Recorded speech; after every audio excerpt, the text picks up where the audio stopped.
What's going on, you guys? I can't give you full vocals like that. I can't do that. I'm sorry. But anyway, what's going on, y'all? I'm using the last little bit of energy. I don't know what's been happening. Like, I barely get some sleep, right? And I don't know, like, when I get home, all of a sudden I got energy a little bit. So, hey, it is what it is.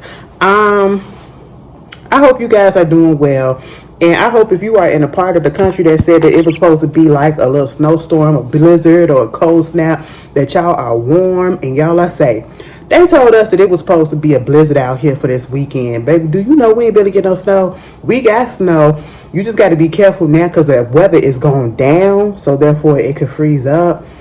And it's about to be real cold outside for like the next couple of days or so. But other than that, we all to the good. I was so mad because I really wanted to call off of work today. That's it, dang.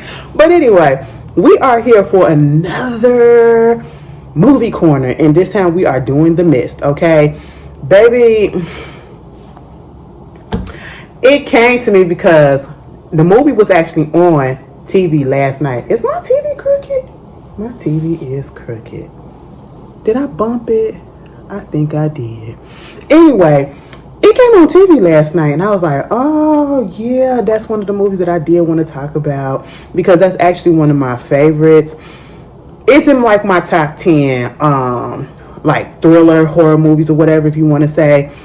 Because it's one of those movies that just really, I'm not into like the little alien stuff, whatever, and all that. I don't know, them type of horror movies just bother me because I'm like, all of them just look the same. But for some reason, this has stuck with me throughout all these years. The Mist came out in 2007, I believe.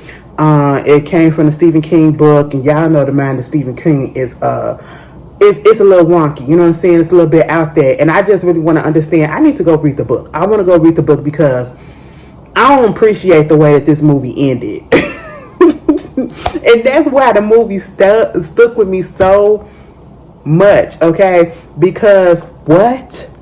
I had never up until then seen a movie that pissed me off so bad, that had me gasping at the end so bad. It was up there with the what is it? Four Color Girls. When Michael Ealy threw them kids out the window. Oh my goodness. That was one of those movies that had me sitting there like, okay, and I was looking at that at work. I will never forget that day. That was back in the day. I'm gonna tell y'all a little secret. That was back in the day where Ashley didn't really go to the movies back, like to the movie theaters. And the only reason why I didn't do that is because I used to watch them on my computer. Everybody knew about what 1, 2, 3 movies or 1, 2, 3 films or whatever. Yeah, we had some links that had the new movies, and I was sitting at work all the time. Each week I'd be sitting there looking at all the new movies, and I put on Four Color Girls. And when I seen that scene, I said, oh my god. They was like, girl, what's going on? I said, don't worry about it. I was just shook for the rest of the day because I just could not believe that. And when I look at The Mist, it was the same feeling at the end. I just said, OMG. Okay, so basically The Mist is just your typical horror movie.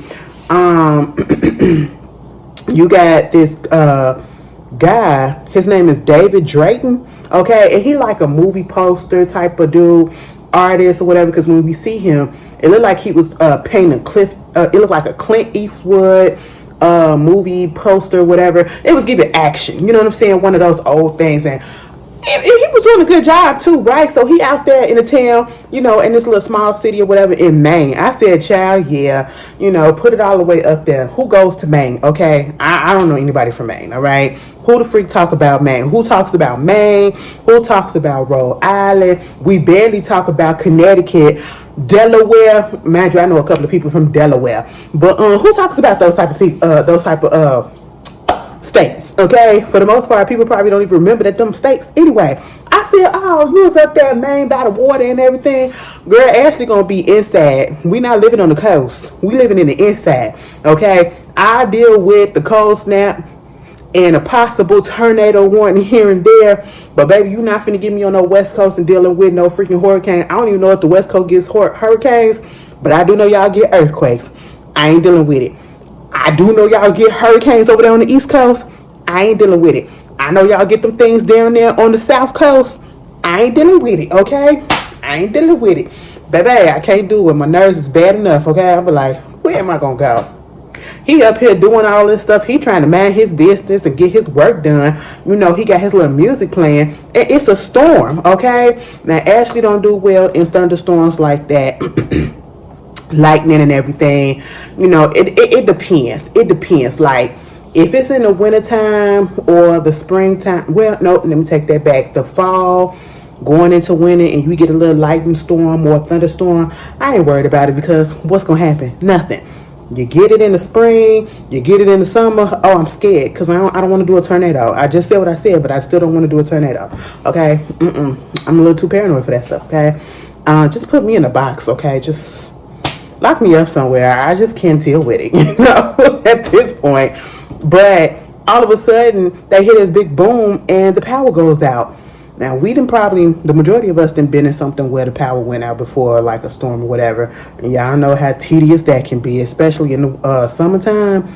Oh my God, one time the power went out in my old place. It was out for the whole block for like 3 days. 3 days or so. It was just crazy. Like, you had to get everything about the refrigerator. And so it was so good that my grandmama, they lived the block down, but they stuff was still on. We took our stuff over there to her house and put it up in her deep freezer. It was a mess. It was a mess. And imagine you being in your zone, right? You in your zone doing your job and all that stuff, having a good time, your passion. You know, oh, this look good. I put this little touch on here. Okay, they can't come for me on this. Okay, they can't come for me. And all of a sudden, boom, and then a tree come through your damn room. Girl, I be so pissed. I be so pissed. And it is the neighbor's tree, I think. And mind you, their neighbor is played by Andre, what is his name? Andre Burgers or something like that. Y'all know the dude from 911. He irks me so much. Good actor, okay? Good actor, and may he rest in peace. You know, he from Chicago and everything. But every time I see him, just about every character, I've never watched 911. I am going to go back and watch it just for him. But at the same time, every time I've seen him in a movie role lately, or here and there, it's always something that pissed me off. The character always pissed me off. When he was on Poseidon, and he was trying to keep everybody locked up in the room. Like, no, these doors is airtight and we're going to be cool up in here. No, you are not. The boat is upside down, okay? The water is coming through. You're going to die, all right? Now, he did the same thing in this movie. I just said, why do you have to be an a-hole? And the way, if you ask me, I don't know, maybe it's just me thinking my thinks. It just gives me that his character, the way that they had his character presented and acting or whatever, it was giving me that his character was originally for a white person to play, but they gave it to him and they just didn't change the script up from the name down to, I think his name was Brent, or what his name was, Brent Norton. It's such a Caucasian like name, okay, but at the same time I was like, you know, do your role. But he was getting on my nerves. He was getting on my nerves. We found out that he and old boy, they had lawsuits against each other, basically about the trees and, you know, the tree and the property line and all this stuff. It's just a mess, right? So they wasn't getting along. But see, this storm brought them together because at this point he needed to ride to the store. They had to go get some stuff. Mind you, David got a son named Billy, and he also got a wife.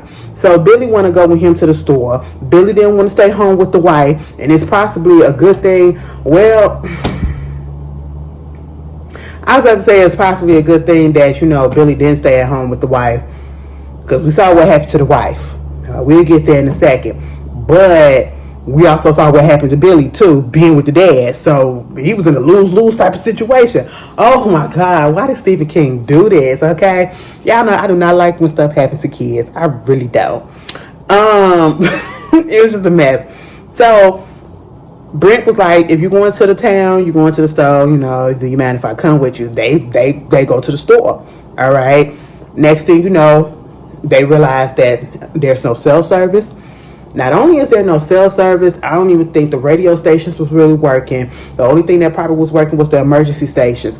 And then when David went to go to the payphone when they got to the actual store, the payphone wasn't working. So if you got the landline not working, you got the cellular stuff not working, and everything else is not working, oh my God. Oh my God, what is happening? Okay? I be scared as hell. And that'll just make me want to go back home and just buckle down. Whatever happens, happen. Okay, you know, movies like this is what get people to do them doomsday type of shelters and stuff, because you got to be prepared just in case something happens. You don't know. And then you see them people and they got all like freaking rows and rows and rows full of canned goods and, you know, water and all that stuff. It be making you think sometimes, like, maybe they're not really as crazy as people make them out to be. Because look at what's going on today. You just never know. They get into the store, and it's a few people that's in the store. You got Ollie, one of the clerks. And you got the dude that's his manager. You got the two, we'll call them Hicks, because that's what Brent called them. But they look like they work on cars, so they look like they mechanics, because they had on like the little jumpsuit. And you could tell like they drink a little alcohol here and there, because that's the first thing that they went to do when they got closed up in the store, drinking some alcohol. Them two dudes, right? And Brent had to call him out. I said, Brent, what's going on? He said, I see how y'all be looking at me. I know y'all be talking stuff about me. I know. And here's the thing. It's also giving a play on the fact that this was a small town. And you know how some people in a small town, everybody knows each other. And sometimes they don't take too kindly to, you know, new people that comes in. And that's just how it was a little bit, because, you know, you had a lot of people, or a few people that was coming in that wasn't born and raised there, right? And they just moved there. And Brent was one of those people. So he's a little self-conscious about that. And he thinking about it as if, and what the connotation that I was getting from him was, because he did call them Hicks, okay, them two dudes especially, he called them Hicks. And then, you know, that's kind of like a no, that's a little insult to them. And he was like, I see how y'all be talking about me behind my back and how you be looking and all this stuff, whatever. And it was given to feel the way that he was saying it was almost as if like they're racist because he was a black man and they're white. And then he calling them Hicks or whatever. I said, baby, we ain't got time for all this. We got to survive, okay? Put all that bullshit to the side and let's survive, all right? You got the lady, the young girl up there who just literally probably graduated from high school. That's one of the cashiers. You got this older lady who was a school teacher at one point. She was there. And then you have this other lady that is also a school teacher at the same school now. And she just moved there to the town with her husband, who was always gone for work, whatever. And he was just so happened to be gone for work that day. Her name is Amanda, right? And then you got you got the Bible thumping, fear mongering Mrs. Crowdy. I think it's Crowdy, but her name is Marsha Gay Harden. I said, now Marsha, girl, you're gonna have to chill it out. You're gonna have to chill it out. Every time something bad goes down, you always got that one person that just do the absolute most, put so much fear in people and make the situation worse than what it is. And then you had these three guys come in who are soldiers, right?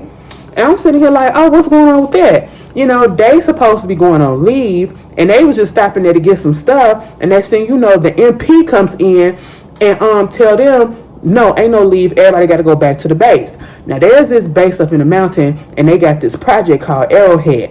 And they was over like, what? We supposed to be off and all this stuff. And he was like, yeah, but with everything that's going on right about now, everybody got to come back. And it was like, I ain't telling you nothing else. That's what it is. That's the order. And so it was like, okay, fine. Fuck it. Whatever. Cool. Next thing you know, all of a sudden, while everybody up in there shopping, this one older gentleman, he comes up in there. He running. Open the door. Close it. It's something in the mess. I said, oh. Right even there, that would have made me go and find a closet. Bitch, I'm finna find a closet. I'm finna lock the door. It ain't nobody finna find me. Give me some snacks so I already see how this is going. Because if I see all of that, I'm not going outside. I'm sorry, I'm not going outside. And then I see you coming and you running and your nose bleeding and you look like you just got into a fight. Who hit you? Oh no, Ashley, I don't want to be about nobody because I'm already scared. Already right here, right now. I may not say it, but my face gonna look like it, and I want to go cry by myself. That's just what it is. Because at this point in time, I just realized I can't do nothing. And then it get to a point where, you know, they try to figure out what's going on. They hear the noise or whatever, but you know, they don't know, right? And so at one point, David went to the back to try to see if the backup generator could be coming on or whatever, and see if that was working. He went into like the loading dock in the back in the garage and all that stuff. And it's dark back there. He hearing some noise.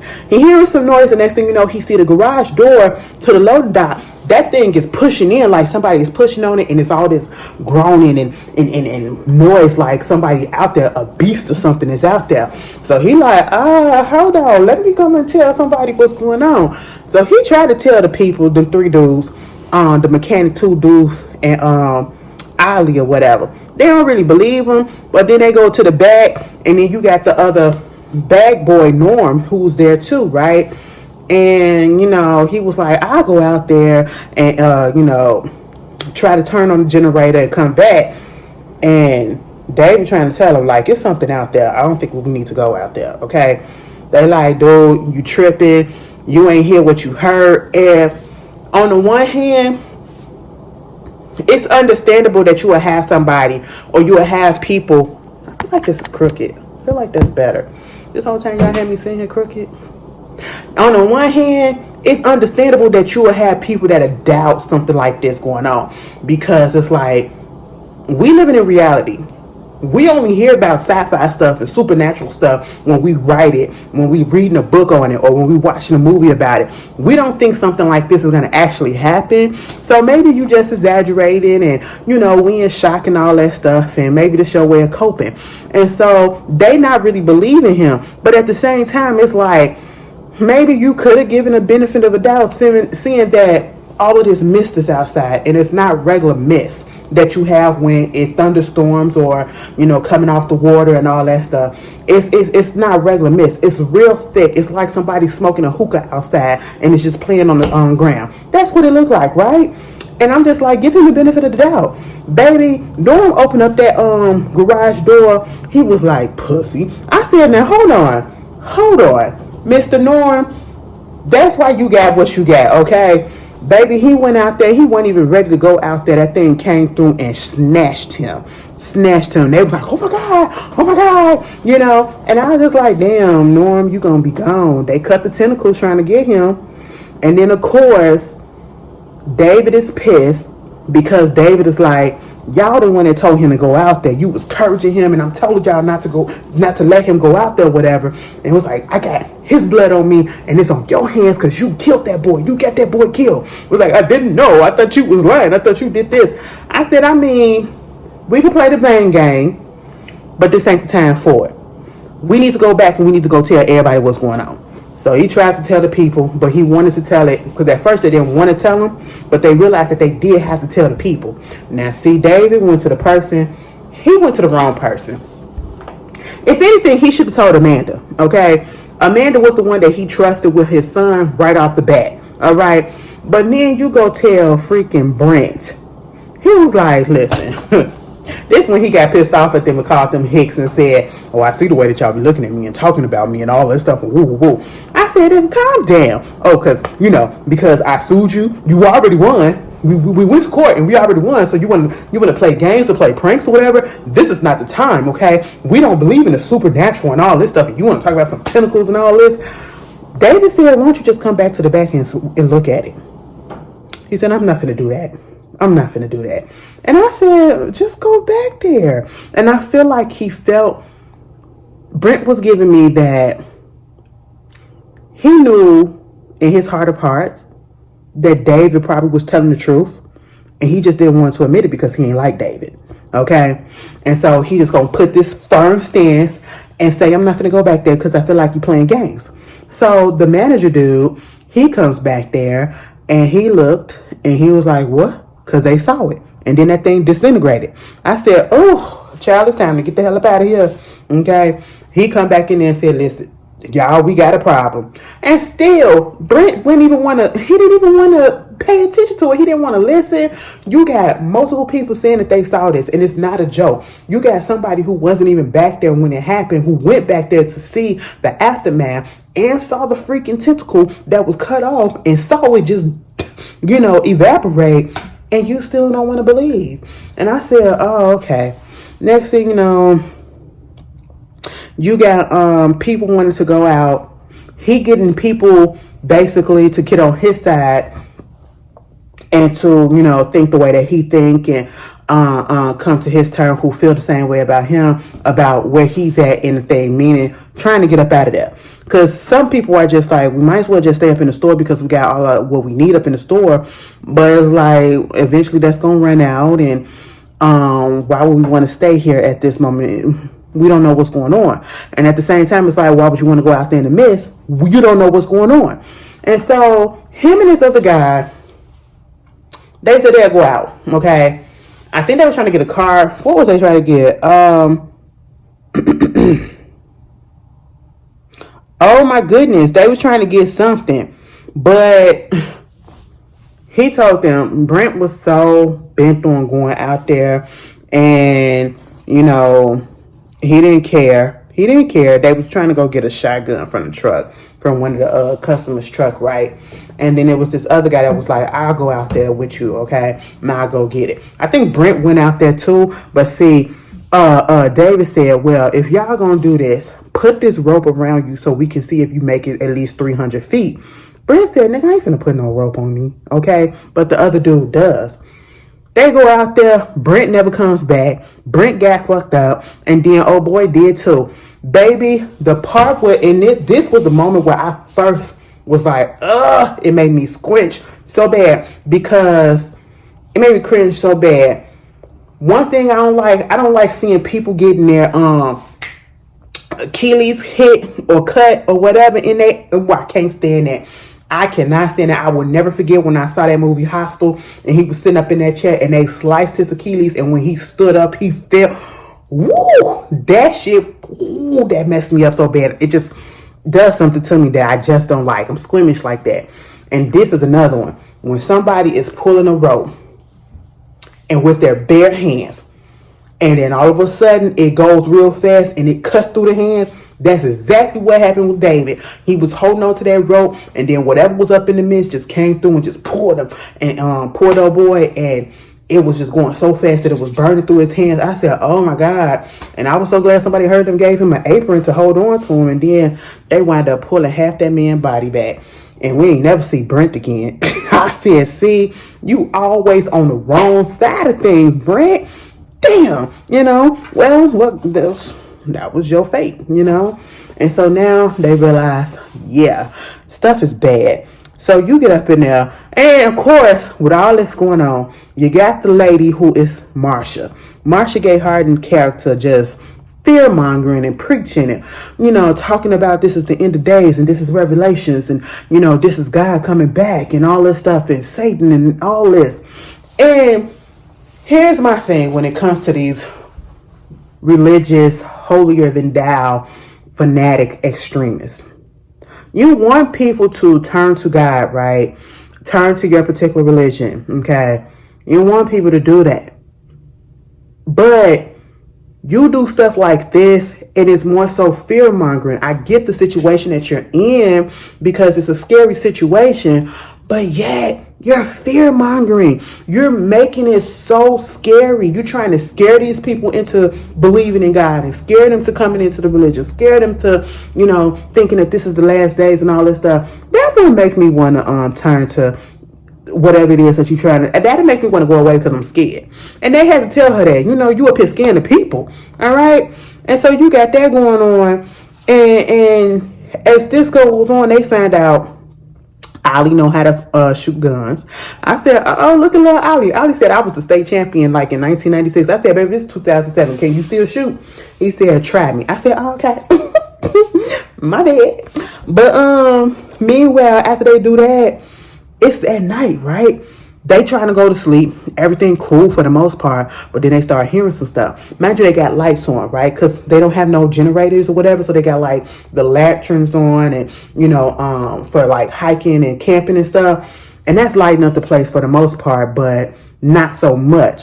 But they got it in the window. Mind you, they do have the windows boarded up with like dog food and fertilizer and all that stuff. But at the same time, they hear some stuff.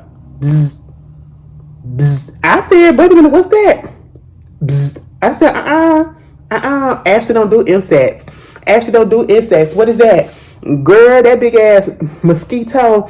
I don't know what the fuck was happening, but everything that was up in this movie, it was giving me the feel that somebody was playing games and they was doing some experimentation on some insects, and them insects just blew the fuck up, okay, into giant forms, and they became predatory, okay? They became carnivorous, and they was like, I'm out for blood, okay? That's what they became. Because why was them big ass flies out there? Them was some big ass mosquitoes. That's what it looked like. It looked like big ass mosquitoes that was bumping up onto the wall, and big ass nets and stuff that was on the windows and everything. That's what it was looking like. It looked prehistoric as fuck, and it wasn't of this world. And I was just like, why are we still sitting here trying to figure out what this is? Do you see how big that bitch is? That thing is as big as a goddamn cat. Listen, let's go to the bed. Let's go into the room and close the door. Let them have this, okay? Now we gonna put the light up on them. I said, and y'all don't know that with mosquitoes and gnats and stuff, they're attracted to the light.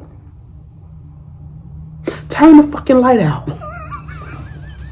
They eventually realized they're attracted to the light. They're attracted to the light because them bitches was coming to the windows and breaking that hole. I said, oh no, turn the lights out. Turn the lights out. I was about to start singing for y'all. Wait for to do that again. But they did that, right? Next thing you know, one somehow got up into there, girl, and all hell broke loose. Because once one got up in there, all of them started coming up in there. And then they thought that was the least of they thought that was it. They thought they was just gonna be dealing with some big ass fucking mosquitoes or whatever that was on fucking coke or whatever. They was just doing a lot, okay? And then all of a sudden, this big pterodactyl looking prehistoric motherfucker come. I said, now where the hell that come from? First we got tentacles, then we got big ass mosquito looking things. Now we got pterodactyls. Baby, I thought y'all was extinct billions of years ago. Now what the fuck? You have survived the Ice Age. You survived the Ice Age and the Big Bang, bitch. Like what? Evolution is playing games. I said, oh my goodness. Girl, they trying to fight this thing off. They shooting, they blighting torches and stuff and everything. Unfortunately, little cashier lady, she wound up getting stung by one of the mosquitoes, took a whole bite out of her ass, and she just blew up and died.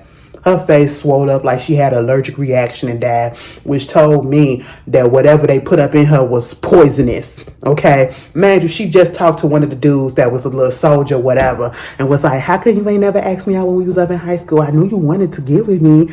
He was a little scared and all that stuff, and then they started kissing up in the closet. I said, that's the last kiss you will ever have, both of y'all. Unfortunately, girl, another dude had the pterodactyl on his back. I said, get that thing. I said, shoot that motherfucker. Then the little boy, he come out there in the hallway. Girl, I said, get him out the aisle. Get him out the aisle, because the other pterodactyl was in there. I said, kids will always mess some stuff up. We hadn't, and what are you over there? Get your ass over here, Billy. Okay? Like, girl, it was just bothering me. I said, get him, get him, get him. Thank God they was able to get the pterodactyl and not the baby. I said, whoop. All right. So they got all of that happening, right?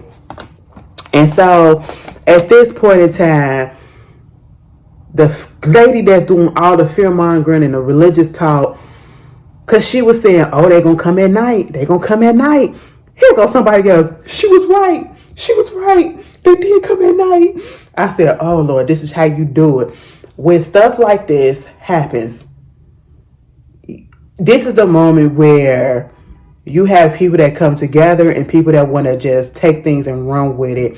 And then people that play off of people's fears. Okay. And so you know that you a little cuckoo in the head. And all of a sudden now you want to come a leader. You want to come a leader and you want to have followers or whatever.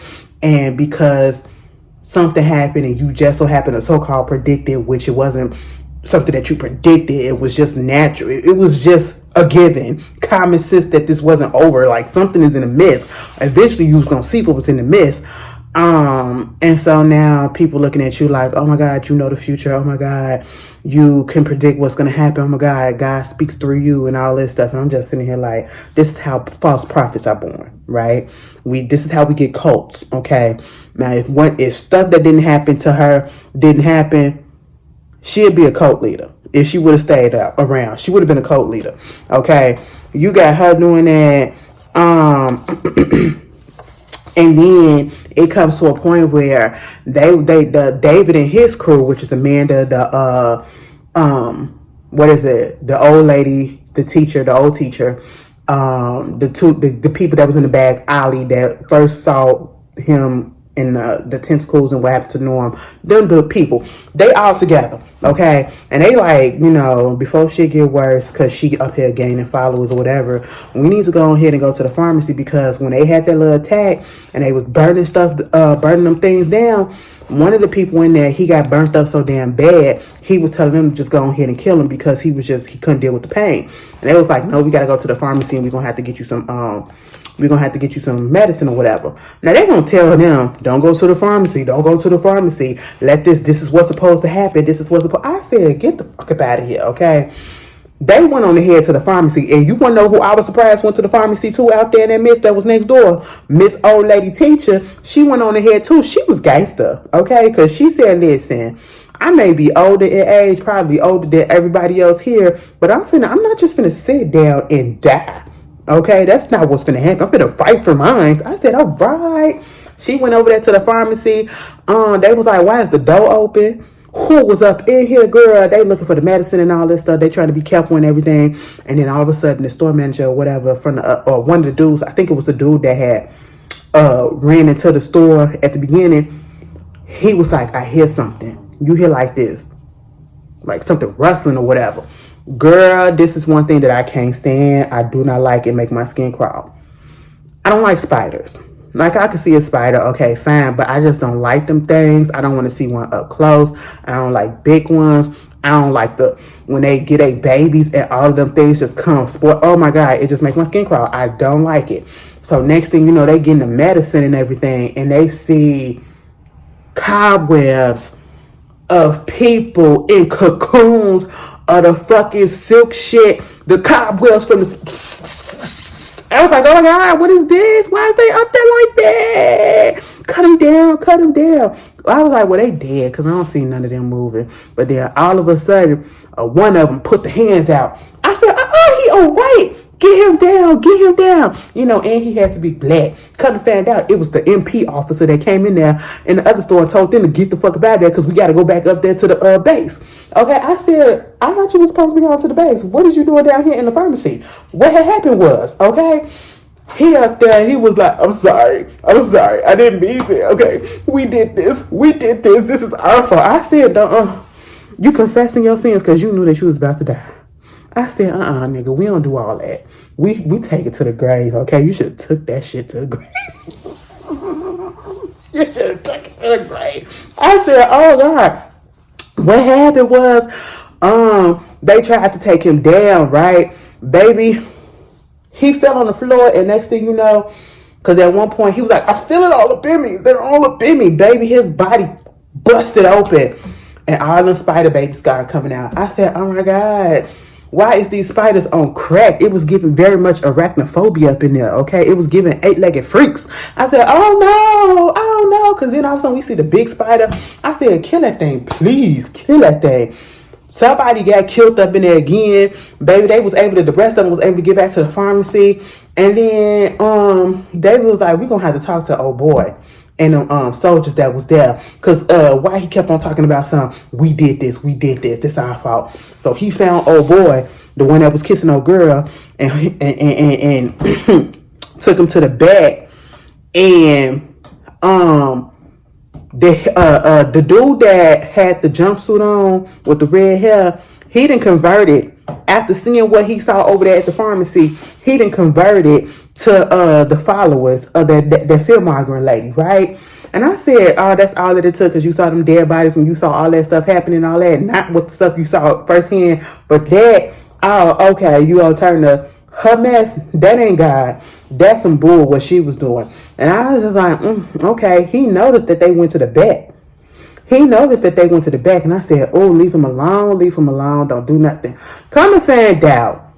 He didn't know exactly what was going on, but that Arrowhead project, until he asked one of the dudes, come to find out, it was three of them, remember? It was two white guys and a black guy. We only got one white guy that's still with us because the black guy and the white guy, they went on ahead and off themselves. They saw them hanging up in the damn room back there. I said, damn. He was like, I didn't think they was really gonna do it. And it was like, what happened? What happened? And basically said that they was up there doing some projects or whatever, trying to see if it's some other dimensions out there, other people, other beings out there in the world, not just us. And they wanted to open up another dimension. They fucked around and tore a hole in the dimension, and they weren't ready, and them bitches started spilling through. I said, why can't we mind our business? Why can't we mind our business? Okay, I just was like, if it's other things up in the air universe, which I honestly feel like they are, okay? The universe is so fucking vast and so fucking big that we haven't even explored half of it. We've only explored less than a tenth, okay, of it, and even probably less than that. You know what I'm saying? And I do feel like it's some stuff out there. Truth be told, just because I feel like it is, I don't need to go explore it. Because we don't know what's going to happen. They out there chilling all these billions of years, minding their business.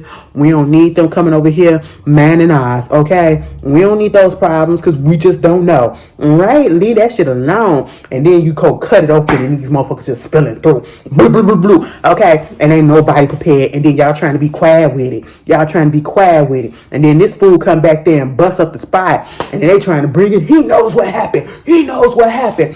Baby, next thing you know, you get this woman, the fear lady, and she basically like, y'all did this. This is you. You did this. He said, bitch, I ain't do shit. It was the scientist. She said, I don't give a good goddamn. You got something to do with it. Now, I ain't like this part because this is where people get so easily brainwashed into believing stuff that you just forget right from wrong and you throw that out you throw it out. And it's like, why not think that this soldier would know everything that's going on and would be participating in this project or whatever, the actual science part of it? Why not be mad at the scientists who actually do it? And that's because, well, they can't get to the scientists, so let's get to somebody that actually knows something about it, whether how big or how small, how little, how much. Let's just get to them. And we're bloodthirsty now because we pissed off because y'all did this shit and you're listening to this woman talking about something. Basically, he needs to be sacrificed. Then they get to taking him. They stabbed him up. I said this is where humanity loses itself, okay? You get situations like this, and I feel like if the end of the world was to happen, where we come to a point where we would have to fend for ourselves, it'll definitely go like this. People will lose all type of humanness about them and go back to animalistic, cannibalistic type of ways. They really would. They really would. Okay? And I fear for stuff like that. Baby, we don't need no mess like that happening. Look at what's already going on now. Okay? And they stabbed that boy up and threw him out the door and let that thing in the mist come get him. And it looked like a big ass praying mantis. I said, now what the fuck? What is this? I said, take me. You know, at that point, I would have just stopped fighting. He just looked and was like, you know what? Fuck it. Now, if I would have seen some stuff like that, that wouldn't have sat right with me, right? And so at this point in time, David knew it was time to go. It's time to go. So they coming together, trying to get they plans that they finna go and all that stuff. Mind you, Miss Fear Lady, she done got slapped by the old woman before. Well, she got slapped by Amanda before she became as, I guess, empowered as she is now. And then that old lady has threw a can of pizza. She said they stone people up in the Bible. Didn't they do that? It was legal, right? Girl, she was over her ass. And now she thinks she in control because David and them was trying to get the hell up out of there. And it was like, no, y'all ain't finna go nowhere. And no, we need another sacrifice for the night. Okay, we need another sacrifice for the night. And what we're gonna use Billy, the baby, who is David's son, and we're gonna use Amanda. Bitch, at that moment in time, the people was about to start coming for them. I said, so y'all okay with sacrificing a child? A freak lady, okay, because she's an adult. But a child, that don't seem right to y'all? That don't seem wrong to y'all, I should say?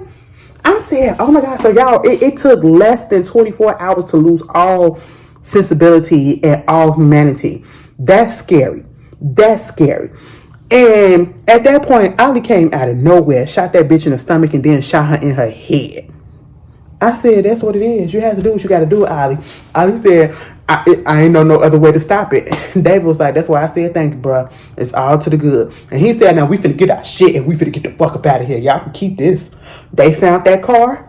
They was able to get up in there. The office manager, the manager dude, he wasn't able to, but he was able to get back up into the store. Now, see, here's the dilemma. They was able to drive off. They was able to drive off in the mist, and they just keep on driving until the car ran out of gas. Now, see, we saw that scene where they rolled past the store, and the people was looking at them like, damn, they made it through. They made it through. And I'm sitting here like, When I first saw it, I was like, man, y'all should have got up in the car. Y'all should have got up in the car. But then it comes to a point where they go to his home. They go to the Drayton property, and he stops right in front of the mailbox. And he looks, because remember, they was going to get some supplies and stuff for the house because the tree went through the house. And there's a big-ass hole in the house. His wife was there. Baby, he didn't even have to get out the car to look and to see if Mama was home. Mama was home, all right. Mama was in a fucking cobweb ass cocoon, finna be turned into a fucking butterfly's caterpillar human, okay? Human centipede up in this bitch. And she was just up there dead. I said, oh, damn. That's fucked up. So if Billy would have stayed with the mama, he would have been dead too. But see, even with the daddy. And this was so messed up.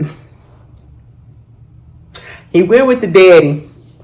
And you would think, with all the stuff that they went through, and he kept him alive, he kept him safe, he did what a father is supposed to do in a situation like that, and in general.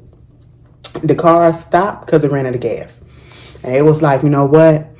Basically, I ain't finna get taken out by none of these animals. I'd rather go about, take my life in my own hand. You know what I'm saying? If I'm gonna take if I'm gonna be gone, I'm gonna do it for myself. They had, I think, like 5 or 6 bullets or something in the gun that was left. And basically decided that David was going to take everybody out and then take himself out. Wouldn't have been me. Okay? I would have said, just let me out the car and y'all do what y'all have to do. Because that just wouldn't have been an option for me. I'm sorry. I'm so sorry. All right? Granted, the mist was still really thick. Okay? So I guess at this point, he's really thinking, and they're really thinking that this ain't going to be over. This has been going on for at least 2 days, and there's no hope in sight. The mist ain't letting up or whatever, so that means that the thing's still out there. So at this point in time, they're about to take over, and they coming to kill everybody anyway, so we might as well just go ahead and take our own lives, right? What time is it? Take our own lives as it is. And I said, girl, you got to do what you got to do sometimes. I just wouldn't have. And then all of a sudden, they pan out. You see the car. You don't see inside the car, but you hear the 5 bullets. Well, you hear 4 bullets, because I think they're supposed to have 5 of them. I don't think he had enough bullets to take himself out. He took the old lady out. He took the guy that we saw coming into the store at the very beginning of the movie. Took him out. Killed Amanda. Also did the son. He's in there screaming. I said, oh my God. One thing about it, 2 things for sure, I would not have. I'm sorry, I wouldn't have been able to do that. I wouldn't have been able to do that. I wouldn't have been able to do that to the other people. I don't know if he took the other people out or they did it themselves and they just took time. But from what the way the sounds of the shots was sounding, was like one person did it. And so when it came to him, the bullets, there was no bullets for him. And so that's why he was screaming so bad. And I was just like, oh my God. And then the fact that you got to sit here and you still alive and you done took your life, the life of your son, because you thinking that this is going to be the best scenario for y'all because y'all about to be ate up anyway, right? The whole damn time he get up out the car, y'all. All of a sudden we see headlights and it's the army truck. Oh God. We see fucking headlights. It's the army truck. And bitch, why was the mist moving? The mist was alleviating, okay? That bitch was evaporating. And we see people just walking. We see people on the fucking cars, you know, survivors and everything. One of the survivors was Carol. Y'all ever watch The Walking Dead? One thing about that lady is she don't never play no weak bitch. And if she start off a little weak, mama gained her confidence and she come a strong one. Okay? Carol was getting her ass whooped up in The Walking Dead, and then she turned there and she was very meek and mild in the first few seasons. And then she gained her strength and she became badass Carol. Carol was up in this movie at the very beginning, and before everything popped off and she saw that mess, she said, listen, bitch, y'all can stay here. I got kids at home. Okay? First of all, Carol, I'm gonna call you Carol. She wanted to get home before CPS came there because she let the little 8-year-old watch the younger kid. She said, I told her I was only going to the store for a few minutes and I'll be right back. I said, yeah, you was trying to go home before you got in trouble for leaving them kids at home at that young age, okay? And she said, listen, I got kids. I don't give a fuck. I'm finna get the hell up out of here. They said, girl, don't go. You gonna die. That's gonna be the last time we see your ass.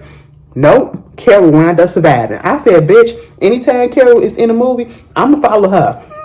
I'm going to follow her because she always survives, okay? I'm a survivor. Reba McEntire up in this bitch, okay?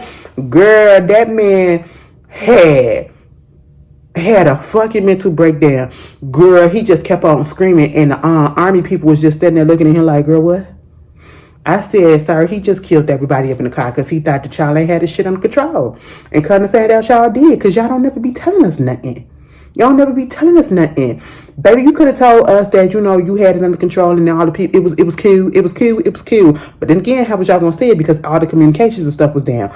I mean, at that moment in time, he might as well just throw himself in front of a train. I'm sorry. I would never be able to live with myself because you didn't do it on purpose like, oh, I couldn't stand him, so I had to take him out and I'm crazy. He had a purpose. He had a reason. And it's understandable because they thought that they was going to die. It was the end of the world. And couldn't find out if he just would have waited a few minutes, a few moments, it wouldn't have happened. They still would be alive. And then that just makes me think the people looking at them in the store like, oh my God, they got in the car, they were able to get away. And 9 out of 10, them people still alive up in that store.